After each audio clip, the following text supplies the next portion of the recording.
Storm Tracker 9 weather with Chief Meteorologist Justin Stapleton.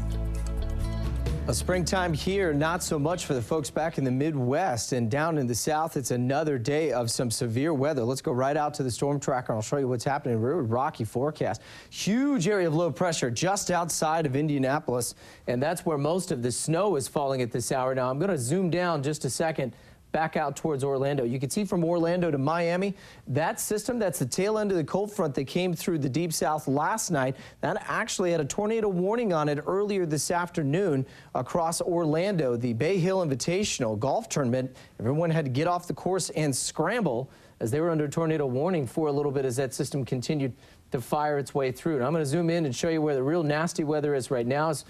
Stephen Nelson just mentioned our sports fellas trying to get into Indianapolis. That's unfortunately where most of this snow is going to continue to fall. Chicago down to Indy. You get to Louisville, which they'll be playing on Thursday, by the way. And then you see the real heavy weather starting to move northward. Lots of thunderstorm activity with that as well. And then watch at the very end as it starts to move into southern Ohio. Just kind of changes over to snow. So very rocky forecast there. Nation's capital also will start to change over to snow, and all of this is going to continue to move eastward over the next 24 hours. So if you're traveling in the Midwest, Mid-Atlantic, certainly nation's capital, even I'd say up towards New York City, Cleveland, Detroit, Chicago, Indianapolis, all of those going to be real rocky. Now, here in the state of Oregon, things fairly quiet so far. We've got a high cloud starting to move in. Also, a little batch of moisture breaking off of an upper level low that's sitting and spinning just offshore that will eventually move in towards Southern California, or Southern Oregon, Northern California, that is, over the next 24 hours. So I do think we'll see some light, we'll call it sprinkles, and probably a passing shower south of Roseburg around Myrtle Creek. As you go down towards Canyonville. Otherwise, the temperature is slowly falling, mid-40s now across the coast. We've got low 50s here in the valley and 37 on top of Willamette Pass. Otherwise, it's pretty quiet across the rest of the state as you go across Hood River. A little bit of snowfall trying to fall at the very top of Mount Hood. Snow lines tonight and tomorrow will be back up around 5,500 feet.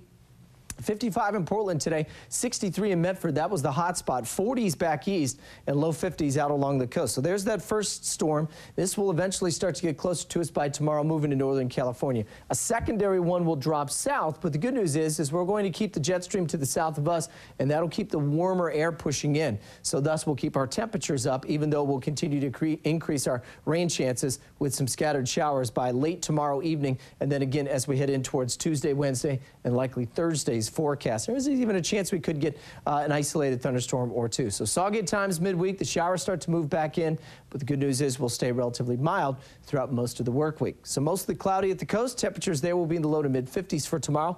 North winds around 5 to 10. Scattered showers Tuesday all the way through about early Friday morning, and then right now looks like we're drying out for Easter weekend. Nice to see that. In the Umpqua, mostly cloudy tomorrow. Temperatures in the low 60s. We'll hold in those low 60s for much of the 6 to 7 days. And again, wettest time period probably Wednesday and Thursday. Cascades, mostly cloudy. Freezing levels back up to 5,500 feet, around 50 degrees at the passes. Low 50s in Bend and Redmond, mostly cloudy skies. Temperatures continuing to stay in the mid-50s and an isolated shower chance Wednesday through early Friday. And finally, here in the valley, we'll go around 60 to 61 tomorrow, Jess. So nice to see temperatures back up above average. It will actually hold right around that number. And even as we go in towards Easter weekend, looks like we may see a very nice one indeed. 60 sounds warm. It does compared to the 49 that we sat at for Thursday and Friday last week. Yeah. Thanks, Justin. You bet.